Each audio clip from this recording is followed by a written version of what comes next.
Hello and welcome to Spirit Level episode 4. Don't time fly when you're having fun.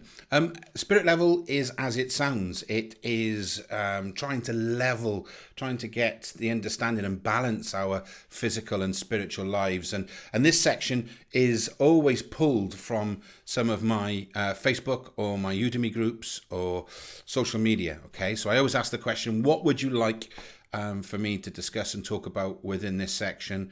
And we always get lots of replies. And this week we're going to be talking about how to believe what you're hearing or seeing, especially if the answers are from someone you know, or you see synchronicities, or you get a certain smell, or how do these things work? Okay, and those questions really come from Deepa Saxena, I hope I pronounce your name correct, and Christy Joy over in LA. So, before we start, if you'd like to subscribe to my channel, like, comment, or visit my website, julianjenkinsmedium.com, please do so. Let's get on to the subject. So we're going to be talking now about the how to believe what you're hearing or seeing. When I talk about mediumship and working, let's go back to the start, sorry. When I talk about psychic mediumship, so psychic ability is when you're working and reading someone's energy, someone's aura, okay? Mediumship is when we're working with spirit upstairs. And when you're working with someone's aura, even then, you're seeing things and feeling things and sensing things, and there's a number of techniques that we can use to read somebody's auric field, okay? But when those things come in, how do I know it's not my mind? And how do I know that, say, it is something that's psychic? How do I know when I'm working with spirit from the spirit world? How do I know whether that is my guide, somebody from spirit coming, or just my muggle mind? Okay, all very valid questions. How do we know? How do we know? How do we know? How do we know? Well, for me, it is very simple. When I get into the right condition, in other words, when I've done my power meditation, I've set my intention, I've drawn spirit close, I've opened myself up, I can clearly tell the difference between here and the difference between here. Now, over here I'm spirit, over here I'm Julian Jenkins, okay? So how do I do that? Well, clearly when I open myself up, I have the ability to park my muggle mind to one side, and then when spirit starts to come through, I know they start to come through on this side. So a big tip, if you're starting to receive messages, I would say to spirit, I want you to bring through all of these messages through my right hand side or your left hand side, whichever you feel more comfortable with. Okay, so then you know that when you park your mind, that anything comes through this side, okay, is coming from spirit.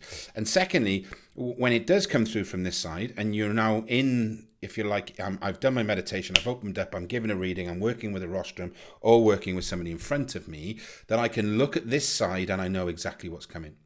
And I know where it's coming from and I know who it is because I ask the questions.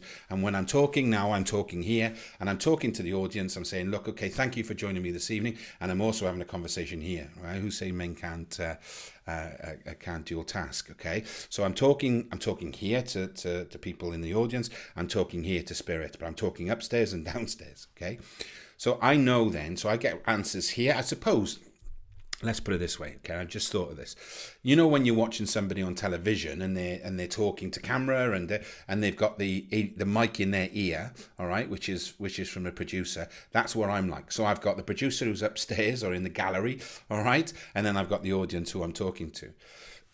When that starts coming in, I can feel it, all right. So also, how do I know what's right and what's wrong? There is no right and wrong. Okay, let's just put that to one side. We're trying to serve, we're trying to develop, we're trying to heal are the three things that I consistently talk about. So when you are coming through, and I don't want to get too complex, but when I'm open and I'm working, I'm talking. If it's a sitter, I'm working there, but I'm also having conversations here.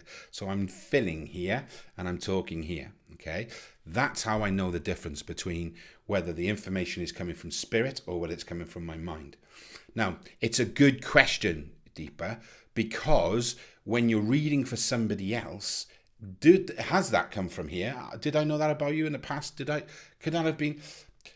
One thing I would say is you have to start to learn to understand, and I say this through most of my bits and pieces, is you have to start to understand that you have a relationship with spirit, and you don't always have to ask me the questions. I'm not the font of all knowledge, I can say that for nothing, but you don't have to ask me all the questions, but ask spirit the questions. So for me, when I'm giving a reading for somebody, all right, and I'll give you an example. Going back many moons ago, when I started really pushing spirit and understanding, connecting after my father passed away, I was laying in bed one night and I said to my wife, or my wife said to me, sorry, why don't you ever give me a reading? And I'm like, well, I don't really like to give you a reading because, I like fresh meat. I like I like somebody I don't know. I like a challenge. Because if I give it to you and you know that, you'll say, yeah, but you knew that anyway.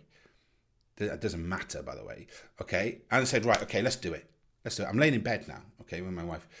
You can tell how excited my marriage is, all right? And I'm laying in bed and I lay on my back like I always used to do as a kid. If you watch my story, you'll understand that's how I first connected with spirit. And I said, right, okay, someone come through. Someone come through.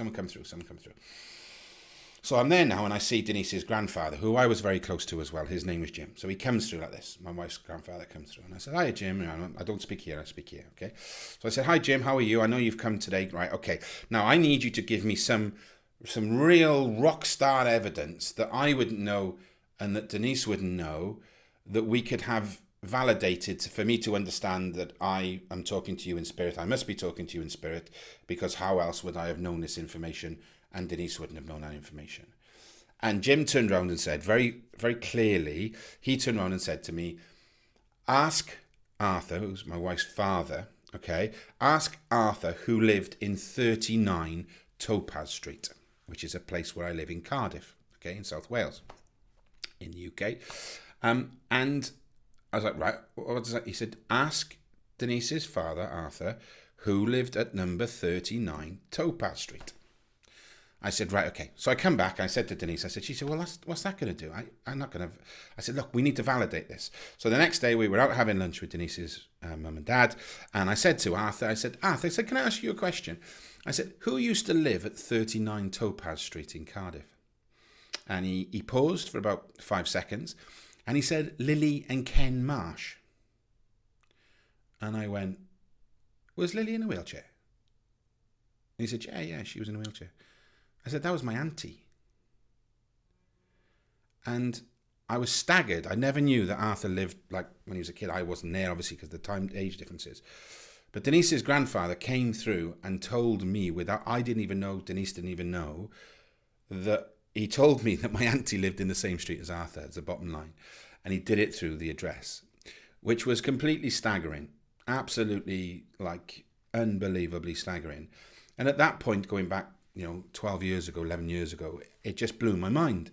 And, for me, and why am I telling you that story? Twofold. One, that is still is, and I got another story to back that, but we'll do that another time. All right, because I asked him another question the next night. Stay tuned for continued episodes. No, we won't do that now. And basically, my auntie and uncle lived across the road from where my wife's father grew up. And it was like, for me, it was a huge validation, because how could I have known that? I didn't know that, and that was the information that I was given. But going back to the original question is, how do you get the answers and hearing and seeing, especially when you're working with somebody you know? Because when you meditate, you set the intention of giving them some information that you don't know, that they might not even know. Go and find out. Go and do a bit. I had to go and do a bit of homework. I had to go and find something out. Okay, and that's what I did. I went and found something out, and there it was, bang, choof, in my face. Okay, so for me, there's a couple of things to answer that question. First of all, when you're doing a reading for somebody new and you open yourself up and you ask spirit to come close, bring them in either on the right or the left. Get used to bringing them in on the right or the left. So when something comes in on the right, you know that's going to be spirit. When something comes in on the left, you ask the question, are you spirit? Because if you are, you need to go on the right. Okay, park that muggle mind. It's part of, the definitive guide to mediumship. Take that course. It'll help, okay? But when you get them on this right-hand side and you're like, yeah, okay, come on, here we come. And you've brought somebody through, or you're doing for it, because it's great to practice with friends, okay? Because there's no right or wrong. And then you're going to turn around and you're going to say, right, okay, can you give me a piece of information that I couldn't know about this person, or can you give me a piece of information that this person has to go away and do some homework on? And you can say that, you can say, right, okay, I've got this information like I had. Denise, who lived in 39 Topaz Street? I don't know, we're going to have to ask my dad. Brilliant. Go and ask your dad. And there it was, my auntie and uncle. Okay? Amazing. Absolutely, like, crazily amazing. That's why there definitely is another place. Okay? There definitely is. So, that's the sort of thing you want to do. Get used to bringing spirit through in such a way. And then when you're asking questions, ask that question. I want the sitter to have some homework. Tell me some information that we could never have known. Tell me that. Bang. Come on. Where are we?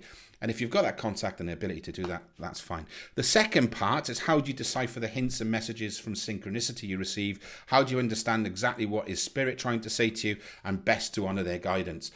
This is probably a completely another topic, but just go with it. Let it wash over you. Let these hints and messages come to you, and they're all different for everybody else. Okay, so and then next time, I'm all about sitting in meditation. Next time you sit in meditation, ask the question: why do you keep showing me a carrot? I don't know. Tell me why. And off you go. Okay, ask the questions, decipher the hints and synchronicities that we receive, and bring them into your meditation and ask spirit. Okay, but more importantly, don't let all of this kerfuddle you, all right? That's your muggle mind again. You don't have to make sense of everything. You don't. Let it wash over you. Let it be. Just enjoy the fact that you're sat with spirit. Enjoy the energies that it brings. Enjoy the ability to be able to give some of that rock star evidence that I talk about to the people that's in front of you. Enjoy it. I hope that has helped in some way for you, Deepa Saxena, if I pronounce your name again right, and Christy Joy. It's always a pleasure. As I said, if you'd like this, please do it. Share it would be ideal. And, of course, subscribe to my channel. I'm trying to get to 100, 200 subscribers. If you're watching this in a couple of years' time, I hope I've passed it. But have a great day. And always remember one thing.